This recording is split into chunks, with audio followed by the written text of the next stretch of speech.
Okay, good morning, one and all. So we'll start the session. In this session, we'll be discussing about scheduling concepts. So as I was explaining you people earlier, that we have multiple processes, right? And these processes require CPU to get it task executed. So definitely, I told you that there should be some kind of mechanism using which we can control these processes so that they cannot start fighting with each other or they doesn't come into conflict with each other. Either it may be related to the resources or it may be related to the CPU access. So in order to make sure these things doesn't happen, we require some kind of mechanism using which we can make sure all these processes can access the CPU one by one at a time, and they can perform the task smoothly and just come out of that particular task. Now, in this, we will be discussing about that mechanism, how it exactly does. So coming to the content here, so first we'll discuss about the basic content what we have related to your scheduling. Then we'll discuss about the criteria. So what are the different criteria we do have related to your scheduling? Okay, so whenever we are performing some algorithms, we are writing any algorithms for that. What are the criteria are there in order to perform it? That we are going to say in this particular scenario. And based on the scheduling criteria, we will be writing different algorithms. So basically, we have something called FCFS, first come first serve. Okay, so that's very easy, easiest algorithm what we have. Followed with that we have SJF called as shortest job first. Then we have priority scheduling, round robin, multi-level queue and multi-level feedback queue scheduling. Now among this, as I told you that in your exams, this is the most important part, and this is where we will be performing some mathematical calculations. But basically, we will be discussing more about these four. So you might be getting question directly for 8 marks related among these three. Maybe your FCFS, SJF, priority and round robin. Whereas coming to these two scheduling algorithms, we'll just have discussion related to it, but we will not be performing any kind of mathematical calculations related to your multi-level and multi-level feedback queue scheduling. And after that, we'll be discussing about algorithm evaluation. So whatever the algorithms we have discussed here, we'll do some kind of evaluation that which one is better. Obviously, when we are performing this operation, we'll come across which one is better, which one is not. But apart from that, we'll also see the limitations. Which one is having a limitation, which one is much more better, in which situation, which algorithm we can implement. That we are going to see in our coming session. So let's begin that. So the basic concepts, okay, this is what the diagrammatic representation. So today we are going to discuss about this part. Algorithms, basic concept, and so this part is the one what we are going to discuss in today's session. So, the basic concept, what exactly he's saying here is that if you talk about a single process system where only one process is there within the system, okay, at a time only one process can allocate and at the same time only one process can be generated. Then in that case, what happens is the system can execute only one process, then not a big deal, it's okay, fine. But whenever this process is executing it, we say that process can either perform for certain amount of time and then it may enter into a I by O state. I by O state means nothing but I by O queue. For example, you people are writing a document now. Okay, you people have similarly created a document and in that you people have typed some words, okay, or some sentences. Now till then it's okay. Your CPU is busy because you people are typing it. Definitely CPU is required in order to make sure whatever you're typing with the help of the keyboard, that data is getting transmitted to that word file. Okay. Now after that, what you did is you people have given it for printing. You simply use the command called Control C and try to print that particular document. That's okay. But when you're printing the document, let us suppose it is for 100 pages. Till 100 pages have been executed, what usually the user is going to do? He will be simply sitting idle, isn't it? Same way here, whenever this execution takes place, the process is shifted from your CPU to the IBIO device. That is nothing but your printer. Because now already the command is done. You have written the document. Now given for printing. Now this process is actually transferred to the printer. Now printer will have a device queue within which we are going to place this particular printer. I mean this process, isn't it? Now in the meantime, what happened? The CPU is sitting idle till 100 pages are getting executed. This process is sitting in the printer, and in the meantime, the CPU is sitting idle. But the main purpose why we actually developed an operating system is our CPU should not sit idle any of the time. We want 100% utilization of the CPU, and that's the reason what is saying here is that multi-programming is much more better than a single programming system. So because it actually maximizes the CPU utilization. How it exactly does? So since if we have multiple programs, P1, P2, P3, let us suppose P1 is the one which we have discussed. Now when this particular process is given to the CPU, after some time it is allocated to the printer. Now the CPU is sitting idle.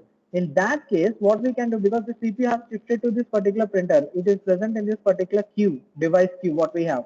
Now, since the CPU is sitting idle here, we will allocate this CPU to the next process. Now he will start executing. Now whenever this process one completes its execution on the printer, it will again come back to the CPU. So we have a ready queue here. So within that it is stored.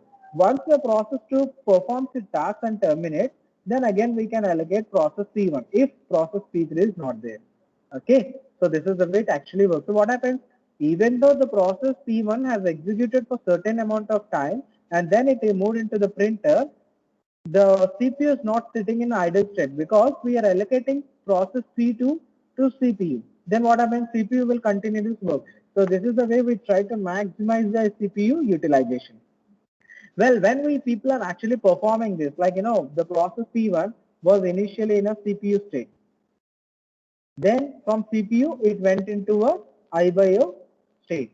After IBIO completion, that is printing of 100 pages, he again came back to the CPU state, then he came out of it. So if you observe here, that process is changing so many states here, like it is first performing CPU, then from the CPU it is moving to IBIO, from IBIO it is going to again CPU and then finally completes its task. So here this entire process, whatever you people are seeing like CPU, IBIO, these are classified into two different type of cycles. This is what we call it as CPU execution cycle. We also call it as CPU burst. Okay, and this IBIO is what we call it as IBIO cycle or IBIO burst. So our entire processes, whichever we people are creating it, that will be going through these two cycles throughout the life cycle. Any process you take, it will be first entering into CPU, it will execute for certain amount of time, then it will directly transmit to the IBIO if there is a request for that, then it will wait there until the IBIO execution takes place, then finally it will come back. The whole scenario takes place in this way. So here the cycles are what we call it as CPU burst and IBIO burst. Okay, so this burst, okay, in this way it is actually done. So I'll show you in a pictorial way. So this is the pictorial representation. So when first time, whenever the process is actually loaded into the memory, we will load all the information related to the process. It may be instructions, it may be the resources what it wants, it may be the operands, it may be the operators, whatever it wants. So that is allocated to CPU. So we call it as CPU burst. Now what happens when it is executing that particular process? He has to print some information. So printing that data requires some time. 100 pages means it will not come in a first attempt, right? It will take some amount of time, maybe 5 minutes or 10 minutes or 5 seconds or 10 seconds. Now in the meantime, this process will be waiting in the IBIO queue. It will have a queue here. So within that, so in the meantime, what happened now, this particular process has been shifted from CPU burst to IBIO burst. Now after that, what happens after when it performs execution, it again comes back to CPU. So it is performing some operation, some write operation is performing.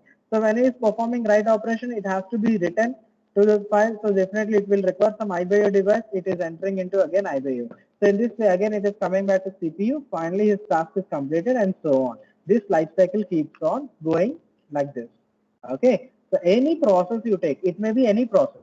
So it will be first enter into CPU. So we call it as a CPU burst. It is executing there. But after that time, it requires some IBIO information. So it will enter into IBIO. So IBIO burst, we call it up. After that IBIO burst, again it will come back to the CPU for execution purpose. Then we say that it is in a CPU state. So it is executing state. So we call it as CPU burst. Then again IBIO. Finally, if this term is completed, it will execute. Now in this way, this cycle keeps on going, CPU and IBIO, this cycle keeps on going it, and based on that, these people have actually tested how your system performs. Now this is the diagram related to how the system performs when this CPU burst and IBIO burst are been performing here. So if you look at here, earlier it went into peak. Okay, so this is the burst duration. So how many milliseconds your burst is taking. So remember there will be a very small amount of time that will be taken in order to execute, like in milliseconds. Okay, so right now it is in CPU burst. Okay, sorry. Okay, so right now it is executing here CPU burst maybe for 3 milliseconds. Immediately after 3 milliseconds, it moves into a IBA burst. Maybe it will be there for 2 milliseconds. Then after that again, it may come to CPU burst. It may be there for 2 milliseconds. Then here for 5 milliseconds in that way. So whatever the measurement we people are talking here, that is related to your burst in milliseconds time. Now the frequency with which that is getting executed is what represented here. So if you look at here, the process enters into the frequency. So initially it went into a high state.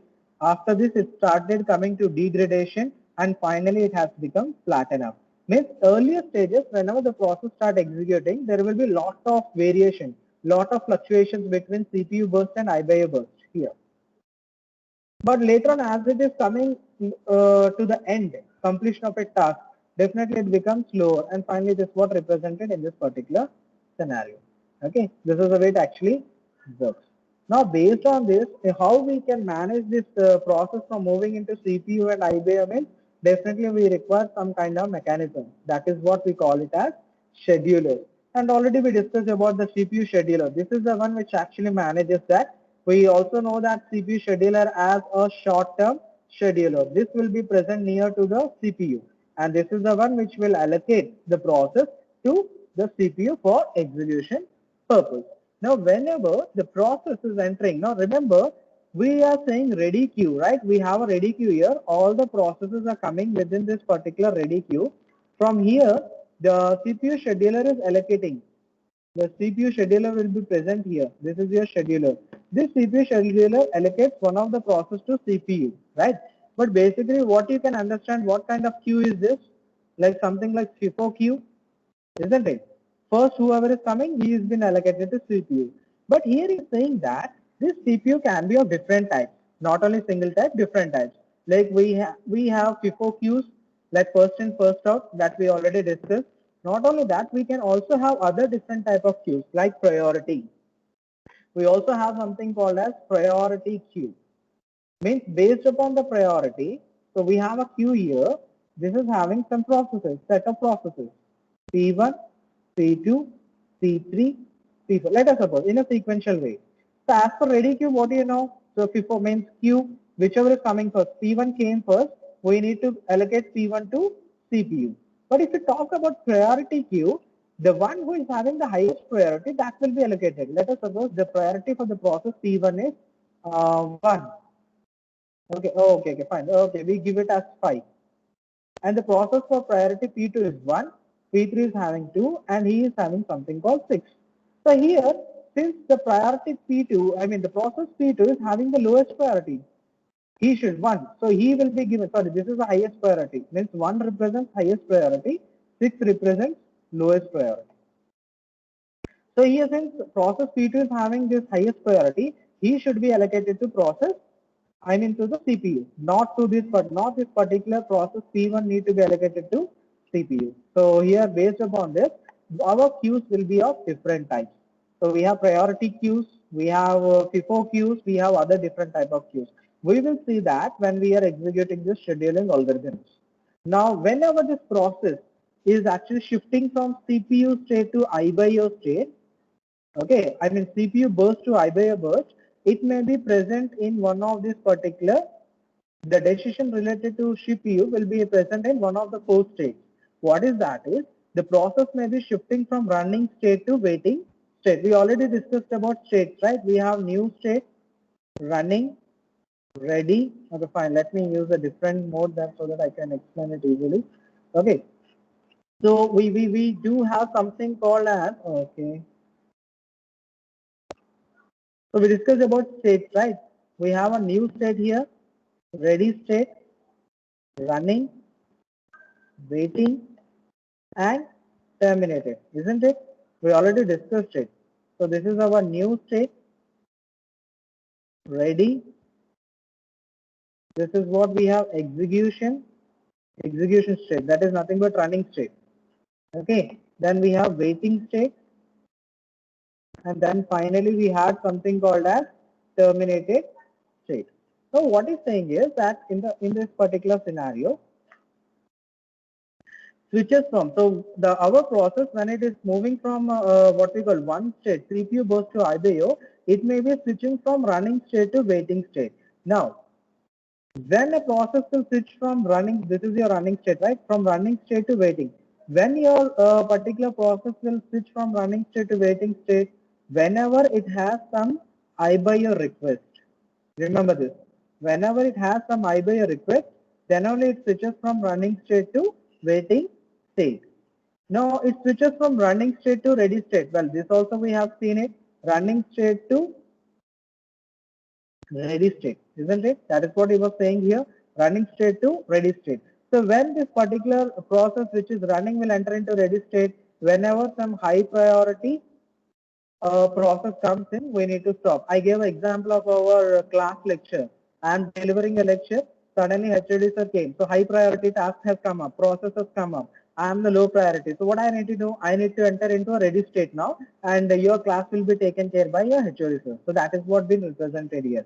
Next, what is saying here is switches from waiting to ready state. Well, this also we discussed waiting, so from waiting state to ready state. When you go, once your IBO performance is completed, like the example of a printer has printed the information. Now the process want to get the CPU so that it can complete the task. So it will be, so IBO completion is done. So whenever the IBO completion is done, then it will enter into a ready state. Then finally terminate. So whenever the process simply terminates, from here it is executing and terminating. So these are the four states how that particular information or what your CPU means your process is going to go through. Now in the first four, the 1 and 4 what you are seeing here, running state to waiting state and the terminate, these are what we call it as non-primitive in nature. Basically your scheduling is of two types, primitive and non-primitive. What do you mean by non-primitive means whenever you are switching from running state to waiting state, we call it as non-primitive. Well, let me explain you what I mean by non-primitive is nothing but this is like something like freedom of its own.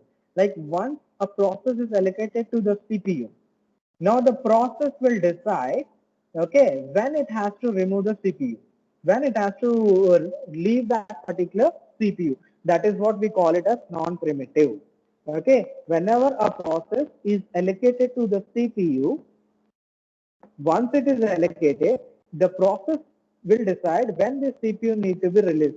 Till that time, no other process can enter into CPU. They have to wait until he is leaving. This is what we call it as. This is something like your telephone booth, what we have. One of the person enters into the booth until and unless he has the full conversation, maybe 1 hour, half an hour, 2 hours, that depends upon the person. Unless and until he is leaving this booth, the other customer cannot enter into that particular booth. Same thing is what we call it as non-primitive here. Okay, so until whenever we are allocating the process, the CPU, until and unless this process is leaving the CPU, no other, any other process cannot enter into CPU. Okay, and even the operating system cannot try to stop this particular process from accessing CPU. That is what we call under non-primitive. So the first and the fourth condition comes under non-primitive, whereas coming to the remaining two comes under primitive. Why this comes under primitive? You can understand easily here. Running state to ready state when you are going, okay, when we are going here, whenever some interrupt takes place, like I am taking a class, suddenly HOD sir came. HOD sir is having the higher priority. Now what he will do, he'll ask me to hold on my session as he wants to take some session for other activity. So what happens here? I have been forcefully stopped. I have been stopped. Okay, some interrupt has come up. That is what comes under primitive. Simple knowledge is, simple terms, what we can say, primitive means someone by force, we are stopping the process from execution. Non-primitive means no external force can stop the process from execution once the CPU is allocated to it. Okay, that is what the only difference that have with respect to your non-primitive and primitive. So remember, primitive is nothing but we can immediately stop it. We can interrupt that particular service. Okay, that is what called primitive. Non-primitive means once the resources are allocated, no one has the right to take the resource until and unless that particular process by solo, it is giving that resources back. That is what he's saying about here, non-primitive and primitive.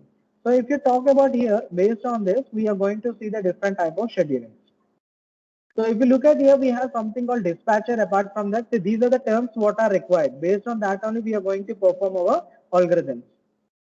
So dispatcher is nothing but he is the one who actually dispatches the control from CPU to the process. So whenever the process requires CPU, so CPU scheduler is scheduling it that this process should be given this particular CPU at this time.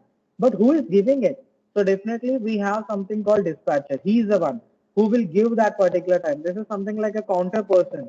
Like if you see a Prasadam counter that we discussed here near Simachalam and all in the previous session, so first counter, he will give you only the receipt. How many laddus you people want, how many pulaharis you want. Okay, you people have been given that. So what he will do, he'll take the ticket. Okay, but he is not. He is only scheduling that these money should be given to you. That's it. But who is actually going to give you? You have to go to the next counter. There will be a person there. Based upon this, he will give you that resources, isn't it? So same way here, that person who is giving you that resources, that laddus and pulharis is what we call it as dispatcher coming to your operating system. Okay, so CPU scheduling only schedulers which process should get that CPU. But actually, who is giving the control of CPU to the process means it is dispatcher. No, I think so. This dispatcher will also come under by short-term scheduler, and he is the one who actually perform these three functions. Something called switching context. Switching context means moving one process out and giving another process in. Is taken care by switching context. That is what we call switching, swapping. Already we have discussed it. So whenever one process is allocated a CPU, after some time it has to be removed, and suppose he is requesting for some IBIO, he will move to that print, as I gave the previous example, printer. He will be moving into IBIO. So CPU is sitting idle. The next process is selected and given to. So that is what we call switching context. Next, we have switching to user mode. That is nothing but the process where we can transfer data. Then we have jumping to a proper location is nothing but since we people are switching from one location to another location, whatever the task is completed when the CPU is given to the process, that information need to be stored somewhere, right? That is what the task of the dispatcher. He has to make sure when suppose we have one process here, one process here. We have a CPU here. So initially process 1 is given the CPU. He is performing some operation. Once that, okay, so he has given certain time. We are using a time sharing system. So he has given 5 milliseconds to complete his task. Now within 5 milliseconds, this process C1 will perform some task. But how much we don't know. Some task. Now after that 5 milliseconds, what happened? We need to remove this process C1. Who is doing that? Dispatcher. But before removing it, process C1 has already completed 5 milliseconds of work. That work has to be saved somewhere. I think if you people remember, we discussed about PCB. Now this will contain that 5 milliseconds work. Okay, then the P2 is allocated to this. After 5 milliseconds, again this is removed and PCB is updated of PCB2 is updated. Okay, and then now we'll bring back this piece process 1. And when this process 1 is allocated to CPU, it will start executing from where it has stopped. Okay, so that information is coming from this PCB. So these are the three functions which this dispatcher has to do. Switching. So if you can see P1 is coming, then P2, then again P1. Switching is taking place. So user mode context is nothing but if user related applications are coming, that also need to be switched. Apart from that, jumping to proper. So whichever location this process is coming from, that location we need to store it. Same way this one also we need to store it up. That is the main task of the dispatcher. So using these three internally, your processes are getting executed. Now comes scheduling criteria. What are the different criteria we have? Why we are exactly doing criteria, scheduling, and what we are expecting from that. So basically, these are the 5 steps what we are expecting here. First is CPU utilization. Well, right from the beginning of this particular subject, we are saying that the main purpose of operating system is maximizing the CPU utilization, isn't it? So here the main purpose of the scheduling is the CPU should not be sitting in idle state. We need to keep the CPU busy, and that is the main, because human beings cannot be kept busy all the time. We people cannot work 24 by 7, 365 days until and unless we people are getting rest. But whereas coming to the hardware, your systems, they can work 24 by 7, 365 days. Yes, they have the capability. depending upon the energy resources, whatever we are providing, they have the capability to work for that. That is the main reason these systems, hardware devices have been brought into picture, even though they have some limitations, like your smartphone. We can't use more than 1 day because the battery will drain because it is a small end device. But if you talk about supercomputer, they work 24 by 7, 365 days. Not even a single second they take rest. Your supercomputers, they keep on working, working, working. Okay, so the mechanism is built. So here that is the main purpose. Now when he's talking about here, but he is saying that your hardware devices or the systems can never be executed for 100%. We can never use our systems for 100%. If you are using a heavy work process, if your people are doing it, we can use at most 90% of your system. If you are doing very heavy work on your system, like supercomputers also, you can utilize up to 90 to 95%. But if you people are using a smaller, simple task, like what we are doing in our laptop, then 40% of the CPU utilization can be done. If you're doing heavy tasks, 90 to 95% of the CPU only we can utilize. And if you're doing simpler tasks like creating a Word document, MS Paint and all, hardly 40% of your CPU you can utilize. Remaining 60% is wasted. And whereas coming to here, 10 to 5% is getting wasted. That's for sure. We cannot utilize 100% of our CPU utilization. The next criteria comes here is throughput. So what do you mean by throughput is nothing but the number of instructions that are getting executed per unit time. This unit time can be per second, per minute, or it can be depending upon the scenario of the laptop what you people are using. Throughput is nothing but the number of executions that take place per unit time. So how much fast your system is executing per second. Let us take second as a unit time. So per second, how many instructions are getting executed by your system? That is what we call it as throughput. And based upon this only, you will be charged for your system. Like laptop, I don't know how many of you know, you have a clock cycle. If you don't know, you can go to properties and you can see you have a clock cycle like 2.4 gigahertz. So if you're using i5 or i7 processors, it will be like 3 gigahertz or something like 4 gigahertz. So based on this, your laptop cost will be more. Why means this clock speed? Means it will fast such, means 4 gigahertz means 4 gigahertz means you can understand 4 into 1000 MB. Okay, that many instructions can be executed per second. That is what he's talking about in this particular scenario. So based on the clock speed, what happens? You will be charged more. Like i7 processor, it will be around 50 to 60,000, right? Why that much cost means because of your throughput. The throughput is very fast. Immediately you will get the results. Next, we have something called turnaround time. This is most important because in our exam, the problem solving, we'll discuss about turnaround time and waiting time. Based on this only, we are going to perform our operations. So turnaround time is nothing but the time taken to execute a particular process. Like I will explain this with the help of a small example. Let us suppose we went to a doctor for a medical checkup. Okay, we went to a doctor for a medical checkup. Now, turnaround time means the time you entered into the hospital. Obviously, as soon as you're entering into the hospital, the doctor may not be available for you. There are a lot of patients there. So what you people are doing? You people are sitting along with those patients for waiting for your turn.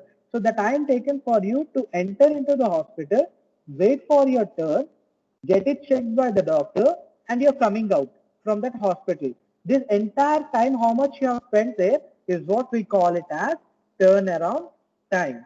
Okay, turnaround time is nothing but the time taken to enter into the hospital, wait for your turn, okay, wait for your turn, and then getting medical checkup, and then finally coming out of the hospital. This entire time is what we call it as turnaround time. So here what it means to say technically related to operating system is the time taken for the process to enter into ready queue, from ready queue to the CPU allocation, and then completion of a task, and then coming out.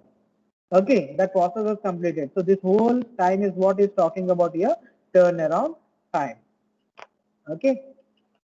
And then we have something called waiting time. So what do you mean by waiting time? Obviously, when we people enter into the hospital, we'll take the previous example. You're entering into the hospital. What you're doing, you're waiting for your turn, isn't it? There are two patients there.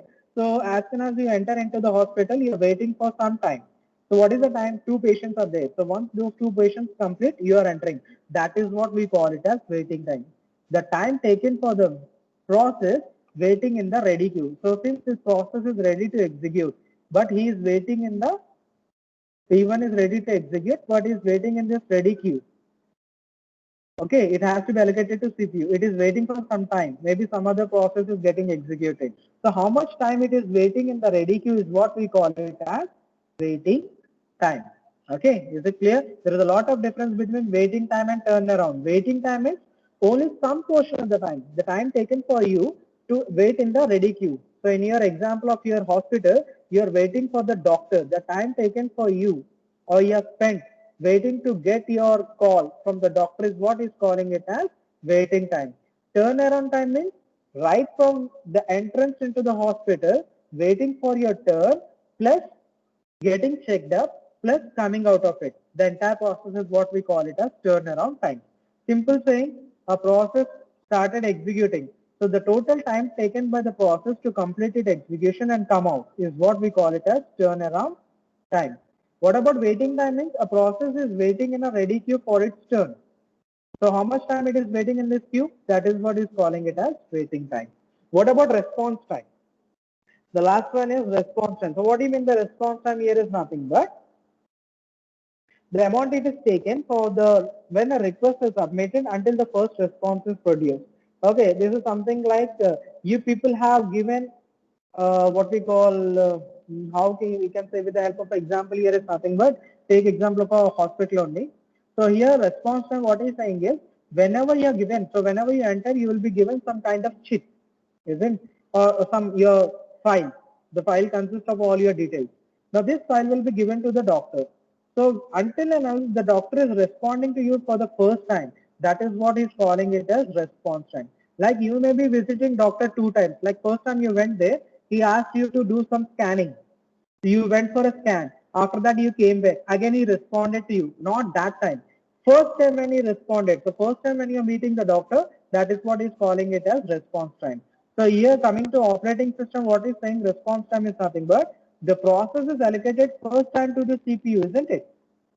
First time when it is allocated, that time is what we call it as response time. After allocation, it may be entering, the CPU might be entering into iBio device. It may be requesting iBio, it may enter into iBio. After iBio, it will be entering into ready queue. From ready queue, again it is allocated to CPU. But in this case, the second time we are allocating, that is not the response time. The first time when this process came and is allocated to the CPU is what he's talking about here, response time. So these are most important. Based on this only we are going to solve the problems. Okay. So this waiting time and turnaround time we will be discussing more in our algorithms when compared to these three. But for technical knowledge, you should have information related to that. Okay. So turnaround time is the total time taken for the process to enter into CPU, wait for the iBuyer device, complete your task and come out. This entire time is what we call it as turnaround time. So what do you mean by waiting time here? The time taken for the process to enter into a CPU time. Response time means the first time the CPU responded to this particular process is what we call it as response time. Okay, I hope this is very clear with you people, and based on this we will be seeing the problems. Okay, so we have actually several different type of algorithms we already said.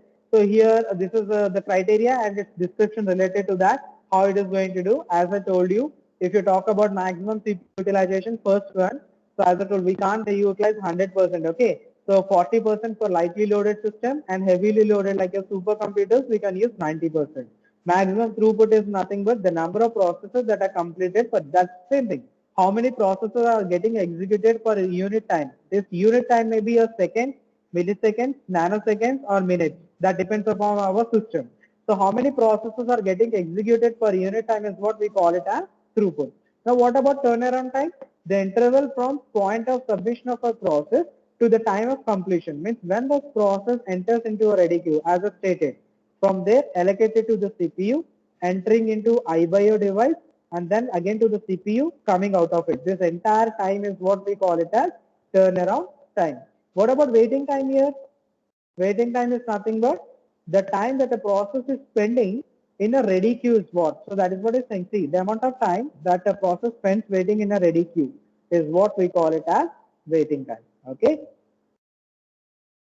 So last one is response time. What do you mean by response time? Is nothing but the time from the submission of the request until the first response is produced. Nothing but the process is entering into a ready queue. The first time it is allocated from the ready queue to the CPU is what is talking about here, response time.